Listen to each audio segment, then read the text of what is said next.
without my eyesight, every day that I wake up, I'm tapping into a certain level of trust in myself. I have to trust that I'm going in the right direction. I have to trust that, as I put one foot in front of the other, that I'm in fact getting where I need to go. Welcome to the Happiness and Progress podcast. I'm your host, Danielle Craig. I'm an Emmy Award-winning journalist, international speaker, mom, wife, and you know what I like to say, just a person looking for more joy in the everyday. This is a space where you belong, not because you earned it, not because of your title, your paycheck, or number of kids you have, but just because you are human and you are good. Here we explore progress over perfection, emotional and spiritual wellness, and how to relish the good parts of life that coexist with the not so good parts. This is Happiness in Progress. I'm so excited today because today you're going to hear from my favorite Paralympian, Lex Gillette. He's been on the podcast before talking about his journey, and we're going to kind of continue that conversation. Lex Gillette is a globally recognized Paralympian in the long jump. He is a 5-time Paralympic medalist and a 4-time world champion. The last time he was on was right before the 2020 Olympics, and as we know, those were delayed. We're going to talk a lot about how he managed that disappointment because he was pumped, as were all of the Olympians and Paralympians when that had to be delayed. We're also going to talk about what it is to be a visually impaired athlete and how he has had to learn to trust himself and trust those around him. And that level of vulnerability and the importance of relationships, that is all wrapped up into this conversation. So let's get to it. Hey, Lex, thank you so much for coming on the podcast today. I'm so excited to have you back. Absolutely. It's great to chat with you again. The last time we talked, you were preparing for the 2020 Paralympics and they were delayed. So I just wanted to start with that and how you manage that. That was such a hard time for everyone. And then I imagine you have all of this training, you're prepped to go to the Paralympics, and then they're delayed. What was going on within you as that happened? Yeah, it was definitely a tough time. And at that particular time in the process, we were basically quarantined on the complex at the Olympic Training Center. So really couldn't get out there and train in the capacity that we're accustomed to. And Right. that training for the games, and to not have that opportunity or for it to be in jeopardy, we just didn't really know what to think. And fortunately, they did postpone the games, and they ended up happening in 2021. So we were eventually able to get back out there. But in the moment, it was certainly tough. But you figure out ways to adapt, and I started to actually do workouts inside of my room, inside of the suite. So you just figured out ways to find some alternatives so you can continue to train. Yeah. What was the mental game like? Did you have to, go through any mental gymnastics to, manage that disappointment? Um, at that time, I mean, we were doing a lot of. I mean, we were in our rooms, so Yeah. it was, for me specifically, I was just finding different things on YouTube, speakers, things that would keep me mentally uplifted. Because if you continue to think about what you couldn't do, I would imagine that you could definitely fall into a dark space. But you feed off of the inspiration from other people, and you just have faith and believe that, hey, we will be able to get back out here and compete. Just be patient and do what you can do at this time, so that when they do allow us to get back out there and train, you won't have to start at ground zero. Yeah, right. I'm glad they ended up having them the next year. So at least Yeah, there was that. How did that go? it was good. Yeah, we went out there, and excuse me, I got a silver. So was definitely looking for the gold. Once we got out there and we picked up training again, yeah, I was in a really good space. I was fast, I was powerful, had a lot of speed, and went to the games and finished in the second position. And it was a very interesting experience because there weren't any people inside of the stadium really. So it was, yeah, that was kind of strange. But given the pandemic, you had to take certain measures, and even us traveling to the games, we had to get tested pretty frequently. Once we arrived in Japan, we were tested. Once we were inside of the village, we were tested every single day. So it was just a wild time to be alive. Oh yeah, I was singing a lot the song from Hamilton that talks about what a like this time to be alive. Yeah, It was a piece of history. What about did you learn anything about yourself? Like, was there any growth opportunities during this wild experience that you had? I would say that um, it just really showed me how we can adapt. Yeah. And I say that largely because so when we were at the training center, we have 4 to 5 weeks where we literally were inside of our room. So we're getting food delivered to us, things like that. We eventually link up with our coaches, strength and conditioning coaches, people like that, and they developed a plan for us that we could work out in our rooms. Eventually, they allowed us to get back out there and train, but the caveat was, given social distancing, we had to train by ourselves. Since I use a guide to compete, given the fact that I'm blind, that meant that I still, I had to figure out something because my guide and I, we work so closely together. Yeah. And since I couldn't train with him in the capacity that I was used to, I started to go out super early in the morning. That is because my training group, they're not morning people at all. So since they told us that we had to social distance, I told myself, well, let me go down to the track really early in the morning because that would guarantee I would probably be the only one down there. There's a portion of the track where the rubberized surface meets the grass, so I was able to feel that under my feet. I identified that as my start. Then I would walk on the track for about 30, 35 meters, and I had my cane and I would slide it from left to right. And that was ensuring that there weren't any hurdles, any starting blocks, cones, anything like that in my path. I took my phone and Bluetooth speaker, connected the two of them together and turned on some music and put the speaker on the ground. So that became my finish line.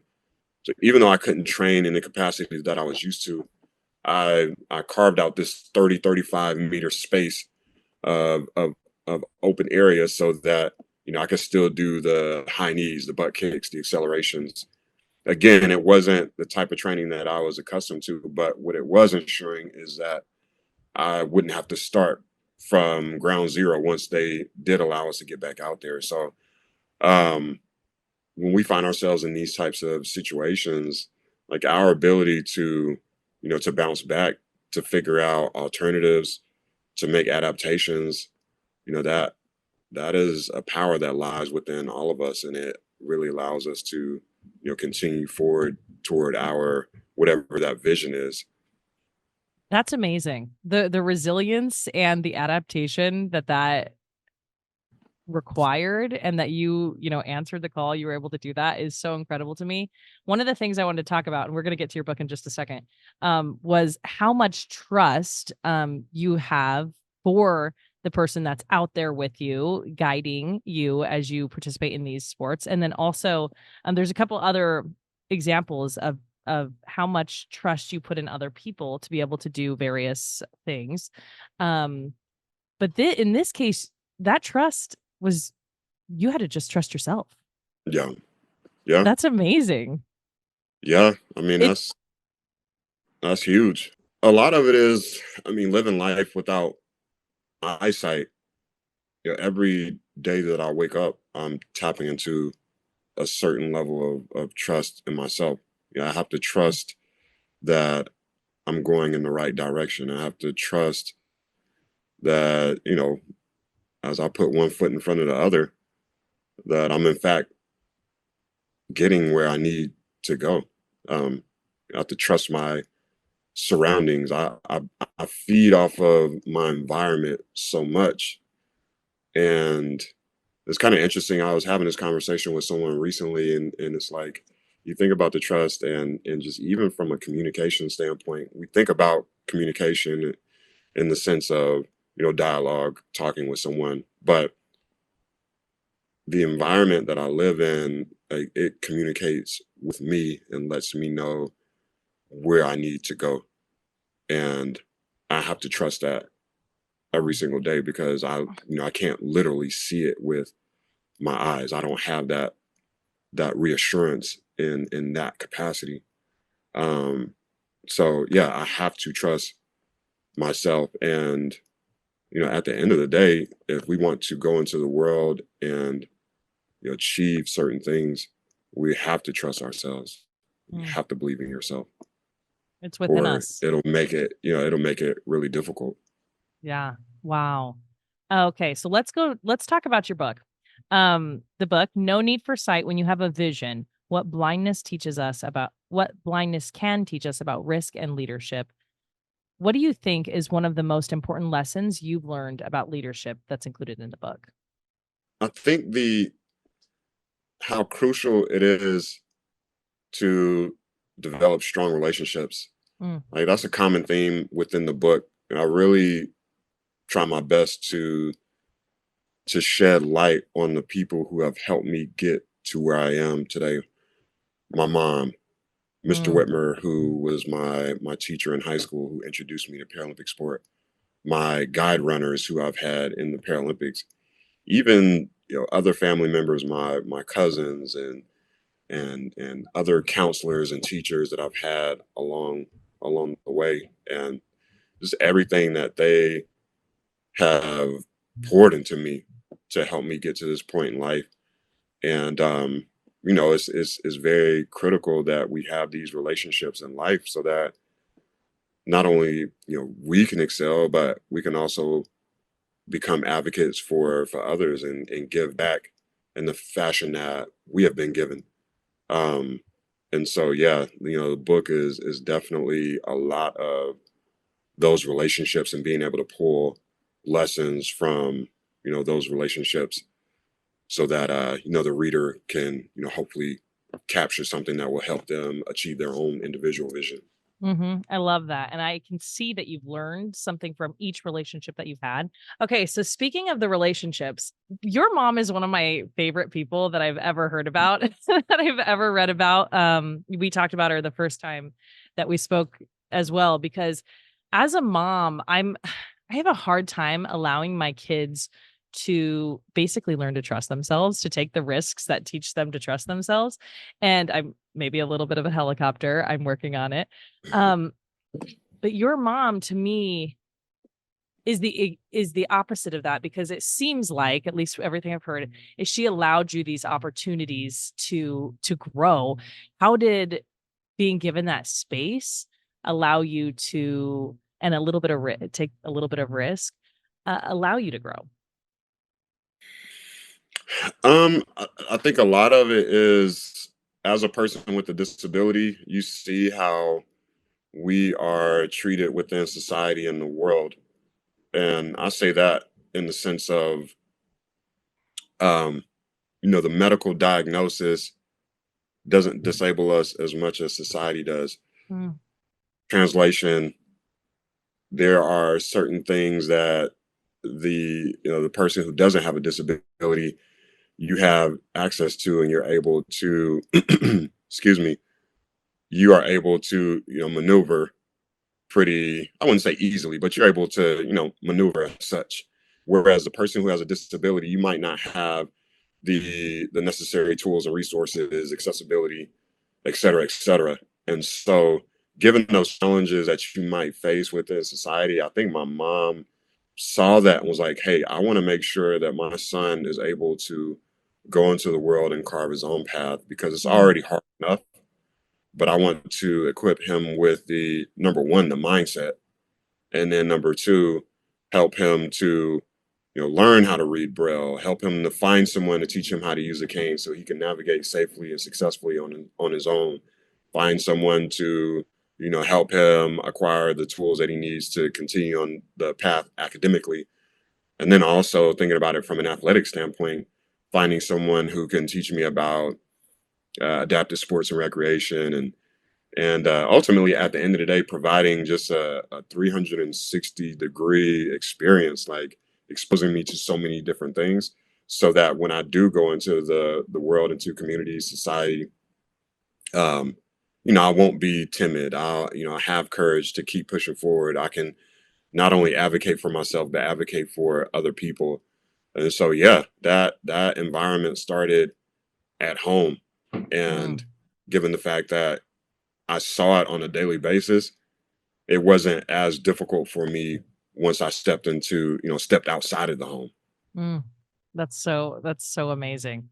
What was the mindset that she instilled in you? You said mindset was very important.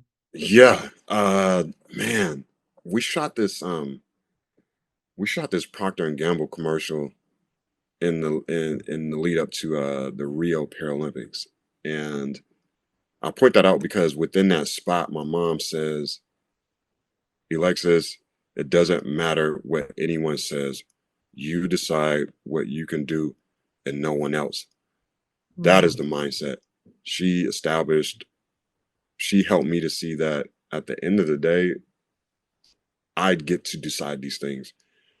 Just because someone might think that I can or cannot do something, or they might think that I should or should not do anything, that has no bearing on my potential. I decide what it is that I can do, and no one else decides that. And so, yeah, that is the mindset that she established, and I truly believe that. Like every time I'm on the out and about and maneuvering around, I truly believe that I can do absolutely anything. That's incredible. And it's so powerful, and I love that she instilled that in you at such a young age as well. And then Totally. as an adult, you go back to it and you continue to do that even, without your guide training when the Yeah. 2020 Paralympics were delayed. Yeah. Amazing. Yeah. Yeah. No, it's a reoccurring theme. So, um, yeah, I mean, that was a critical piece that, again, it continues to help me every single day. Yeah. There was a story in your book, and I can't remember if this was your cousin or your friend. It's been a little bit since I read the book, but you guys went bike riding together. Yeah. Yeah. Yeah. My cousin Jamel. For you, when you had this experience, again, like going back to trust, and I loved the description of what it felt like to ride the bike. Tell me a little bit about what you experienced and what you were learning as this was happening. And how old were you? Yeah. I was probably either like right before teenage years, or maybe I was a teenager. Mhm. And yeah, in the summer times I would stay with my aunt and cousins down there. And it's funny because I actually talked to my cousin Jamel yesterday. And but yeah, I mean, we were just, young kids trying to have fun. And so at that time, I was pretty I was probably 6 years in, 5 or 6 years in terms Mhm. of losing my sight. And we would go outside. It was in the country, so we had a lot of open space, and we would ride the bicycles. So he would be in the front, and I could hear the tires as they rolled across the dirt road, and I would do my best to follow behind him. And yeah, it was invigorating. It was a sense of freedom. It was, again, tapping into what my mom had always taught me. You decide what you can do, and we Mm. made a decision that we were going to ride bicycles that day. And once we got the strategy down, it became easier and easier and easier, and we just we would hop on the bikes and ride around. So they never saw me as my cousins.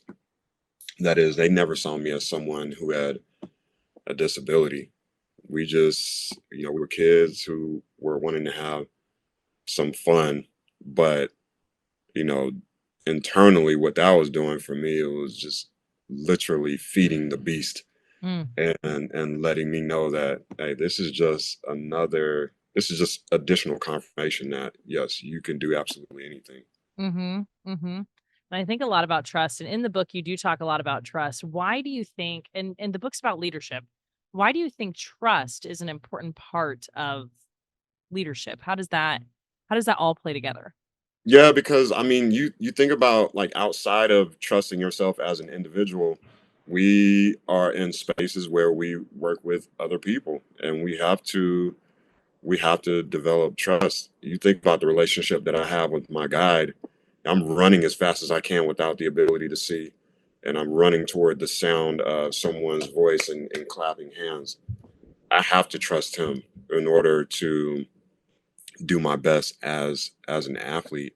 And even off of the track, we have we developed a relationship where the trust extends to him helping me to get from point A to point B, or when we travel, or just absolutely anything. And I think that having those additional connection points has helped to strengthen that trust to the point where now when we step on the track, like it just the relationship is just very, very strong.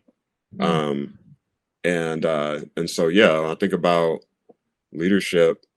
You're working with other people and you're leading a team. You want to have that trust so that people, they're believing in you and they see what it is that you are you see where they're taking you. um and you hear about when trust is broken, and it really impedes progress. So yeah, as a leader, you really want to develop that trust so that you can create like a well-oiled machine. mhm. With the trust on the other side, the person you're trusting needs to know, right, that this person's trusting me, so I need to show up, Yeah, right? yeah, Did you ever have to have that kind of conversation with with the guide, with your cousin, with anyone? yeah. I think that especially with my guides, I felt like in order for us to have success, a lot of success on the track, yes, I needed to, number one, show up, but then also just being very transparent and vulnerable. And that was tough for me at that time because the younger Lex was very, I still had insecurities as it related to blindness. But in order for the relationship with my guide, in order for that to be the best, I just really felt the need to let him know, hey, like this is the situation. I'm blind. This is what happened when I Mm, was younger. These are the things that are helpful for me. These things aren't helpful. This is useful for me. This isn't useful. And that really just helped to establish some framework, if you will, to let him know, like, hey, all right, like I'm giving you the keys right now. I'm giving mm, you the reins because we have a common goal. We want to go out there and we want to get to the top of the podium when we compete. And yeah. so I just felt the need to, thinking about trust again, me being transparent and open around those specific things, that would help let him know, like, hey, this person is literally like they're entrusting me with their career, with their, body to a certain degree. Like I'm flying Yeah. through the air on a day-to-day basis. So I think that really helped to make things move a lot more quickly. Yeah, and Um, that you yeah, mentioned that being hard to have those conversations be a little bit vulnerable, specifically when you were younger, and I yeah, think it's just hard to be a vulnerable person because that yeah, requires trust. yeah, yeah. And I mean, and you think about when I talk to different groups, a lot of times they're like, well, it's hard for me to trust other people because, you could potentially get hurt. Mhm. They might. that trust could be broken to a certain, in a certain way. But my mind rarely ever goes there. I'm so focused on whatever the goal is, whatever the vision is, that outweighs any sort of, potential negative factors that might present themselves. Right. When people say that to you, I can't trust people because I might get hurt. What do you say? What's your advice to that? Um, I think it is, really, really helping them to, number one, trust yourself. Because I Mm, think that if you have a certain level of trust in your own abilities, then when it comes to working with other people, it makes it a little easier to trust them. Because I'm in my mind, I'm like, well, if you trust yourself, um, you are not putting so much on their plate. mm, mhm, And so yeah, it's like, all right, well, I trust in my abilities. I have this person here who is, part of the team. We're working together. Excuse me. I'm a loosen the leash a little bit and allow them to, do whatever it is that they do. mhm. One of the things that you wrote about in the book that I loved was about belonging. I've been thinking a lot about belonging, and so your chapter about sticking out and fitting in, what have you learned about your own belonging? I think that Mr. Whitmer, he was a really good example of that.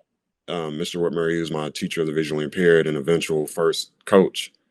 And so at that time in North Carolina, it was very easy for PE teachers, for example, to encourage me to sit on the sideline because they didn't really have much experience working with someone who was blind or visually impaired.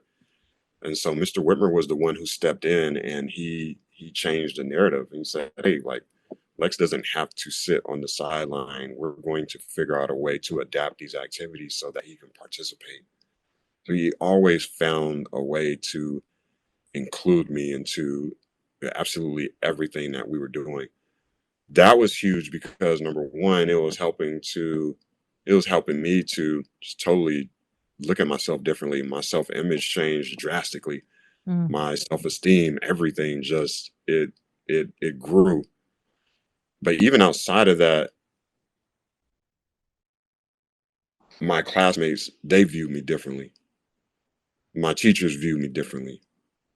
And previously it was, oh, okay, Lex, sit on the sidelines. But now they didn't have that excuse anymore. You saw the alternatives. You saw how you could change the activities in a way that I would be able to participate. And so it made it an environment where, yeah, I felt like I belonged in that space. And so just thinking about us as human beings and wanting to maximize performance and productivity, you know, you want to create a space where everyone feels like like they belong, like they can contribute.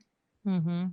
And we, all of us have absolutely just something uniquely special to offer the world.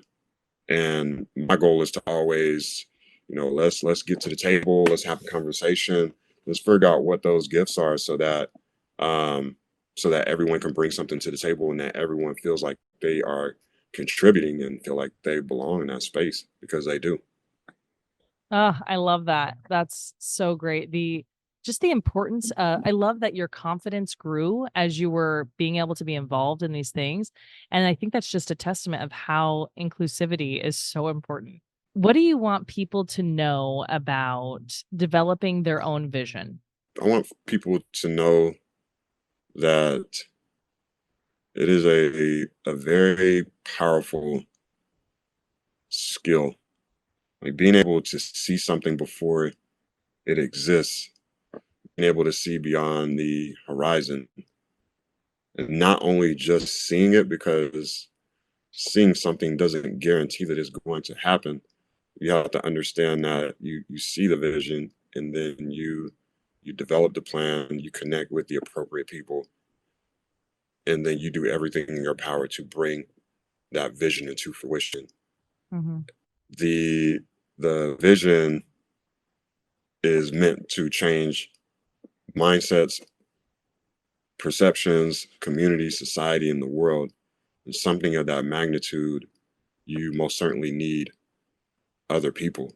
You can't do it alone. And Mm-hmm.